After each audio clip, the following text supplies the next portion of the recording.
അതുകൊണ്ടാണ് ഞങ്ങൾ ഇതേപോലുള്ള തീരുമാനം എടുക്കാനുള്ള കാരണം. സ്വതന്ത്രമായ നിലപാടിൽ എടുത്തുകൊണ്ട് മുന്നോട്ട് പോകുന്നതിന് ഞങ്ങൾ കഴിഞ്ഞ പ്രാവശ്യം പറഞ്ഞിട്ടുണ്ട്.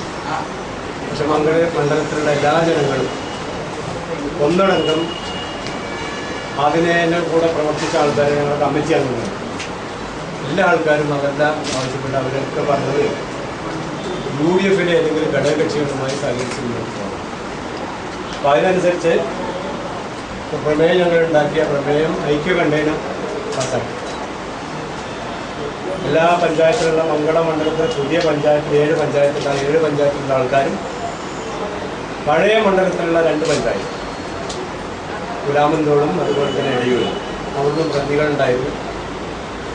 ഞങ്ങളുടെ കമ്മിറ്റിയിൽ ഏകദേശം 300-300 ആൾക്കാരാണ്. പക്ഷേ ഏകദേശം 400ഓളം ആൾക്കാർ മറ്റു പ്രവർത്തകരൊക്കെ കുറച്ച് കാരണവന്മാരൊക്കെ വന്നതിൻ്റെ അടിസ്ഥാനത്തിൽ ഏകദേശം 400ഓളം ആൾക്കാർ 400-ലധികം വരുന്ന ആൾക്കാരോട് പങ്കെടുത്തു. കമ്മിറ്റി മെമ്പർമാർ മാത്രമേ അവർ ക്ഷണിച്ചിരുന്നു. പക്ഷേ കാരണവന്മാരൊക്കെ വരുമ്പോൾ സ്വാഭാവികമായിട്ട് കുറച്ചുകൂടി ആൾക്കാരെ ഞങ്ങൾക്ക് പ്രവേശിപ്പിക്കാൻ നിർബന്ധിതരായി.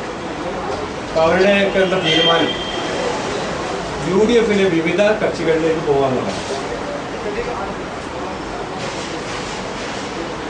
അതിൽ കോൺഗ്രസ് ഉണ്ട്, IUML ഉണ്ട്, ജനതാദളുണ്ട്,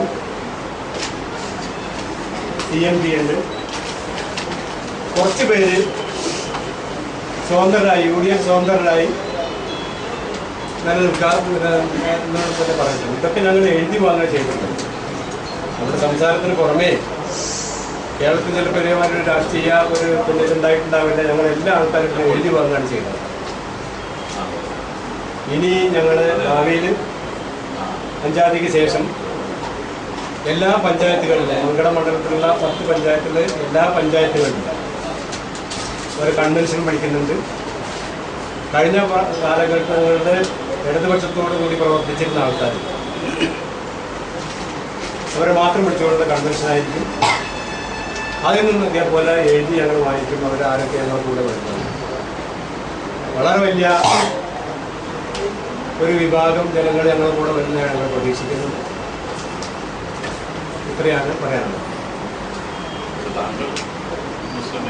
ഞാൻ ഇന്ത്യൻ യൂണിയൻ മുസ്ലിം ലീഗിൽ ചേരാൻ തീരുമാനിച്ചിട്ടുണ്ട്.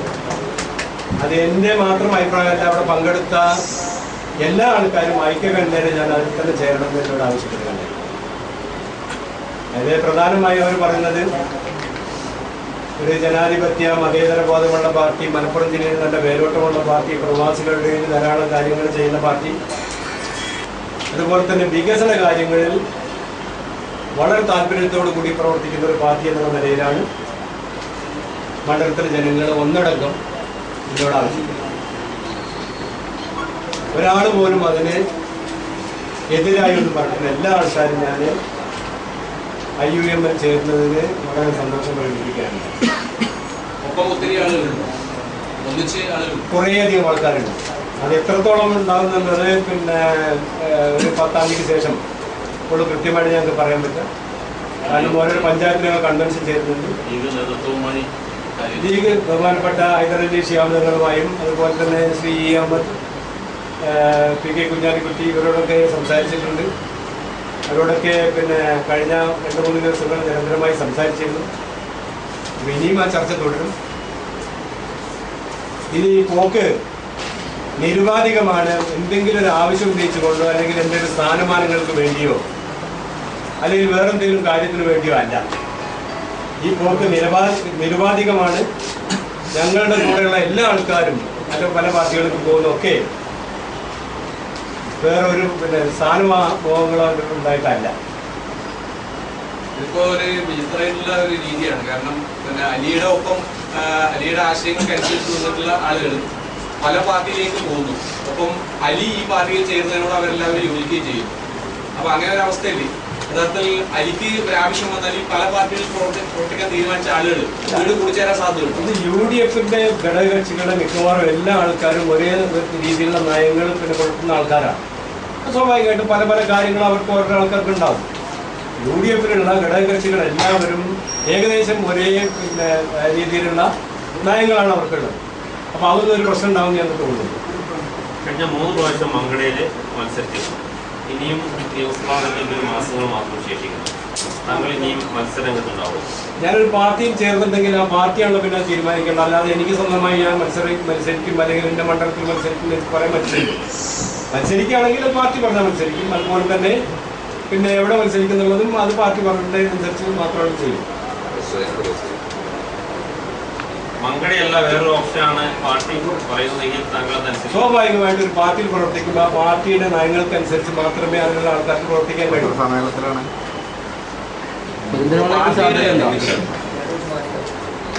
ഞാൻ മത്സരിക്കാൻ തന്നെ എന്നോട് പാർട്ടി പറഞ്ഞിട്ടില്ല. പിന്നെ ഞാനിങ്ങനെ പെരുന്തൽമണ്ണ മത്സരിക്കാന്ന് പറയാൻ പറ്റില്ലല്ലോ. പറയാൻ പറ്റിയ ആ സമയത്ത് മാത്രമേ പറയാൻ പറ്റില്ല. അതൊക്കെ നിങ്ങൾ ഇനി പിന്നെ ഐലോകത്തിന്റെ നേതാക്കന്മാരോട് ചോദിക്കുക. അവരാണ് അതിനൊക്കെ മറുപടി ഉറപ്പന്നൊരു സംശയം ഇല്ല. അത് ഈ 11-ാം തീയതി UDF ഞങ്ങളെല്ലാവരുടെയും ഒരു UDF പ്രവേശനം എന്നുള്ള രീതിയിൽ എല്ലാ നേതാക്കന്മാരുടെയും ഒരുമിച്ച് കൊണ്ടുവന്നുകൊണ്ട് അങ്ങനെയുള്ള ഒരു പരിപാടിയാണ് ആലോചിക്കുന്നത്. അത് പിന്നെ IUMന്റെ നേതാക്കന്മാരുമായി സംസാരിച്ചിട്ടുണ്ട്, കോൺഗ്രസ് നേതാക്കന്മാരുമായി സംസാരിച്ചിട്ടുണ്ട്. UDFന്റെ എല്ലാ നേതാക്കന്മാരും ഒരു പൊതുവേദിയിൽ പ്രത്യക്ഷപ്പെട്ടുകൊണ്ട് എല്ലാ ആൾക്കാർക്കും ഉള്ള മെമ്പർഷിപ്പ് അന്ന് പിന്നെ കുറച്ച് ആൾക്കാർക്ക് മെമ്പർഷിപ്പ് അന്ന് വിതരണം നടക്കും. ഇത് കേരളത്തിലൊരു പുതിയ രീതിയാണ്. ഇതുവരെയും എനിക്കറിയില്ല. എൻ്റെ പിന്നെ ഇതിൽ ഓർമ്മയിൽ അങ്ങനെ ഒരു പദ്ധതി ഉണ്ടായത് ഞാൻ ഇല്ലാന്നാണ് എൻ്റെ വിശ്വാസം.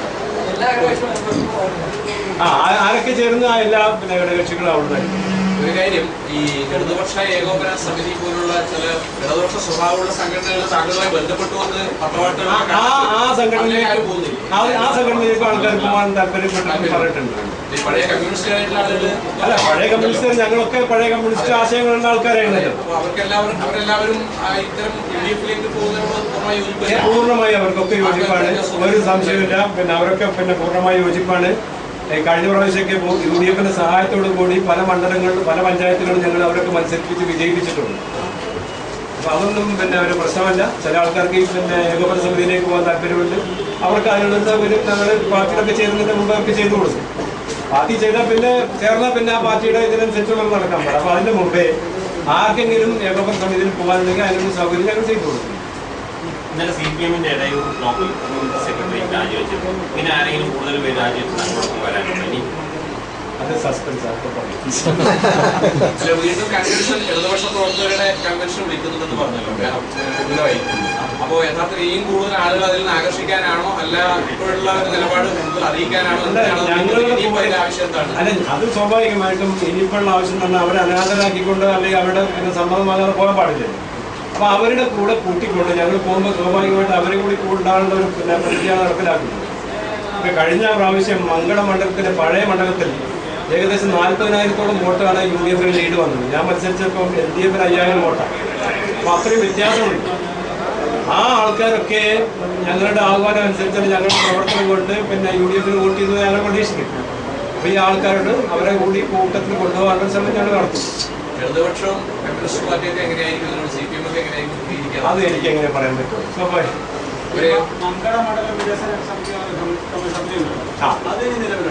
അത് സ്വാഭാവികമായിട്ടും പിന്നെ ആ ഒരു മണ്ഡലം വികസന സമിതി ഞങ്ങൾ കഴിഞ്ഞ പ്രാവശ്യം പഞ്ചായത്തില് കുറേയധികം സ്വതന്ത്രന്മാരെ മത്സരിപ്പിച്ച് വിജയിപ്പിച്ചിട്ടുണ്ട്. അപ്പോൾ അവർക്ക് ഈ പിന്നെ വികസന സമിതി ആവശ്യമാണ്. അത് ഞങ്ങൾ പിന്നെ UDFന്റെ നേതാക്കളുമായി സംസാരിച്ചുകൊണ്ടൊരു നീക്കുപോക്കാനുണ്ടാവും. ആ കമ്മിറ്റി ഉണ്ടാവുന്നതാണ് ഞങ്ങളുടെ വിശ്വാസം. ഈ അക്ഷരപ്രവേശനത്തോട് പോകുന്ന ഇല്ല, അത് നിലനിൽക്കും. കാരണം കുറെ അധികം ആൾക്കാർ പിന്നെ സ്വതന്ത്രമായി നിൽക്കാനും താല്പര്യമുള്ള ആൾക്കാരുണ്ട്. അപ്പോൾ ആ കമ്മിറ്റി ഉണ്ടാവട്ടെ, നിലനിൽക്കേണ്ടി വരും. വലി മുസ്ലിം ലീഗ് പോകുന്നതിന് വരുന്നത് സ്വാഗതാർഹമാണെന്ന് ആദ്യമേ തന്നെ കുട്ടി പറഞ്ഞു. അതെ, UDFിലെ മറ്റ് ഘടകകക്ഷികളിലേക്ക് അലിയുടെ അനുയായികൾ പോകുന്നതും അതുപോലെ അതിൽ സ്ഥാനങ്ങൾക്ക് വേണ്ടി ആഗ്രഹിക്കുന്നതും അല്ലെങ്കിൽ അലി നിൽക്കാൻ ആഗ്രഹിക്കുന്നതും അതാണ് UDFിലെ ഘടകകക്ഷികൾക്ക് ഈ പറയുന്ന CMP തുടങ്ങിയുള്ള കക്ഷികൾ സ്വീകാര്യമാണോ അല്ലെങ്കിൽ അതിനെക്കുറിച്ചുള്ള എന്തെങ്കിലും അഭിപ്രായം സൂചിപ്പിച്ചിട്ടുണ്ടോ? അല്ല, ഞാൻ ഈ പിന്നെ ഘടകകക്ഷി നേതാക്കന്മാരുമായിട്ടൊക്കെ സംസാരിച്ചിരുന്നു. അപ്പോൾ കുറച്ച് ആൾക്കാർ പിന്നെ ഈ ഓരോരോ പാർട്ടിയിൽ പോകുന്ന ആൾക്കാരുണ്ട്. അവർക്ക് വലിയ വളരെ താല്പര്യമുണ്ട്. എല്ലാ ആൾക്കാർക്കും ഈ ആൾക്കാരെ പിന്നെ അക്കോമഡേറ്റ് ചെയ്യാനുള്ള വളരെ വലിയ താല്പര്യമുണ്ട്. UDFിലുള്ള ഘടകകക്ഷികൾ അഥവാ ഇലക്ഷൻ അടുപ്പിച്ച് CPMലേക്ക് ഇടതുമുന്നണിയിലേക്ക് പോയാൽ എന്തായിരിക്കും നിലപാട്? അല്ല, നാളെ ഇനിയിപ്പോൾ എന്ത് പിന്നെ സംഭവിക്കുന്നത് അങ്ങനെയാണ് പറയാൻ നമുക്ക് പറ്റുമോ? പിന്നെ UDFിലുള്ള ഘടകകക്ഷികൾ പിന്നെ ഇടതുപക്ഷത്തേക്ക് പോകുന്നത് ഞാൻ വിശ്വസിക്കുന്നില്ല.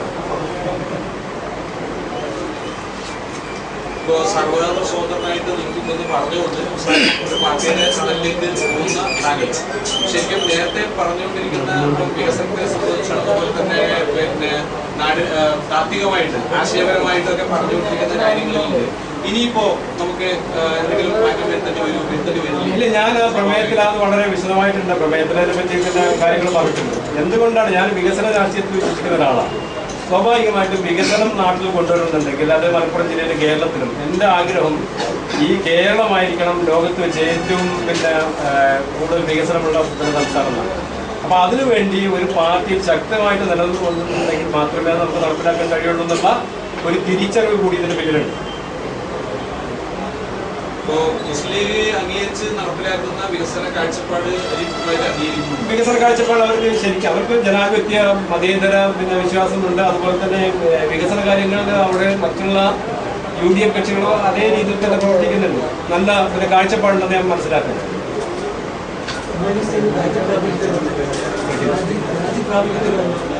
രാജ്യപ്രാബല്യത്തിന് അന്ന് തന്നെ പിന്നെ സ്പീക്കർക്ക് കൊടുത്ത് സ്പീക്കർ അത് എന്നോട് സംസാരിച്ചിരുന്നു. സ്വാഭാവികമായിട്ടും അത് ഗസറ്റിലൊക്കെ പബ്ലിഷ് ചെയ്യേണ്ട ഒരു പിന്നെ ടെക്നിക്കൽ അല്ല.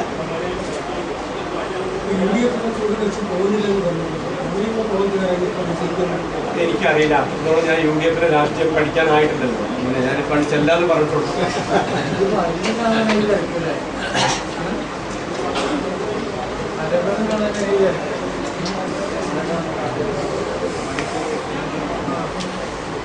കഴിഞ്ഞില്ലേ? Thank you very much. നിങ്ങൾ പിന്നെ എത്രയും വൈകി ഇങ്ങനെ എത്തിയതിന് പിന്നെ സോറി. അതൊരു നല്ല സുതാര്യമായ രീതിയിൽ പോട്ടെ എന്നാണ് ഞാൻ വിചാരിച്ചിരുന്നത്. വേറെ ചരിത്രത്തിൽ ഇതേ രീതിയിലുള്ള ഒരു അപകടം പിന്നെ അതിന് UDF നേതാക്കന്മാരാണ് അതിന് കൃത്യമായിട്ട് ഡേറ്റ് പറയേണ്ടത്. ഈ മാസമല്ല, അടുത്ത മാസം ഡിസംബർ ആദ്യത്തിലുണ്ടാവുന്ന.